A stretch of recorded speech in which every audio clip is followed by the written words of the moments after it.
দুর্গাপুজোর আগে এবার কমতে শুরু করেছে দুধের দাম। সেক্ষেত্রে পনির, ঘি সহ আরো কার্যত জানা গেছে বিভিন্ন জিনিসপত্রের দাম কমতে চলেছে। দাম কমানোর সিদ্ধান্তে এবার খুশি হয়েছে মধ্যবিত্তরা। জানবো বিস্তারিত আমাদের সঙ্গে যুক্ত হয়েছে প্রতিনিধি দিয়া রায়। দিয়া, দুর্গাপুজোর আগে এবার দুধের দামে পতন ঘটছে, সেক্ষেত্রে কত টাকা কমানো হচ্ছে এবং এই দাম কি এবার দেশ জুড়ে লাগু হতে চলেছে, কি জানতে পারছো?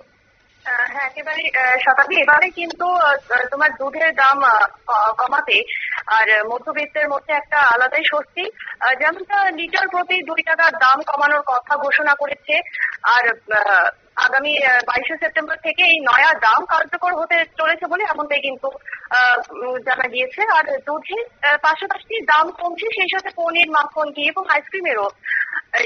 আর অবশেষে এই আগামী 22শে সেপ্টেম্বর থেকে কিন্তু এই লাগু হবে নয়া দাম, জানিয়েছে সংস্থা। আর 3রা সেপ্টেম্বর জিএসটি কাউন্সিলের বৈঠকে 12 এবং 28% জিএসটি হার তুলে দেওয়ার সিদ্ধান্ত নেওয়া হয়। ফলে বর্তমানে 5, 18 এবং 40% হারে জিএসটি নেওয়া হবে।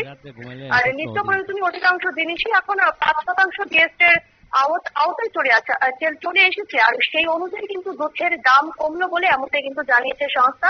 আর এবারে 1 লিটার টোন্ড টেট্রা প্যাক দুধের দাম 77 টাকার বদলে মিলবে 75 টাকায়। আর দুধ ছাড়াও কিন্তু কমছে অন্যান্য প্রোডাক্টের দাম, শুধু দুধ নয়, পনির, মাখন, ঘি, মিল্কশেক এবং আইসক্রিমের মতো নিত্য প্রয়োজনীয় পণ্যেরও কিন্তু দাম কমাচ্ছে মাদার ডেয়ারি।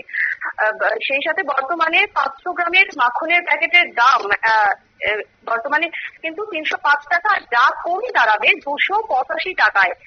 আর এক্ষেত্রে মাদার ডেয়ারি জানিয়েছে যে তাদের বেশিরভাগ প্রোডাক্টই হয় অরিজিন নয়তো সর্বনিম্ন 5% জিএসটি স্ল্যাবের অধীনে চলে এসেছে। ফলে স্বাভাবিকভাবেই কিন্তু কমেছে দাম।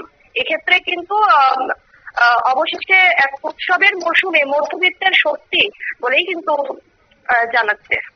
ধন্যবাদ।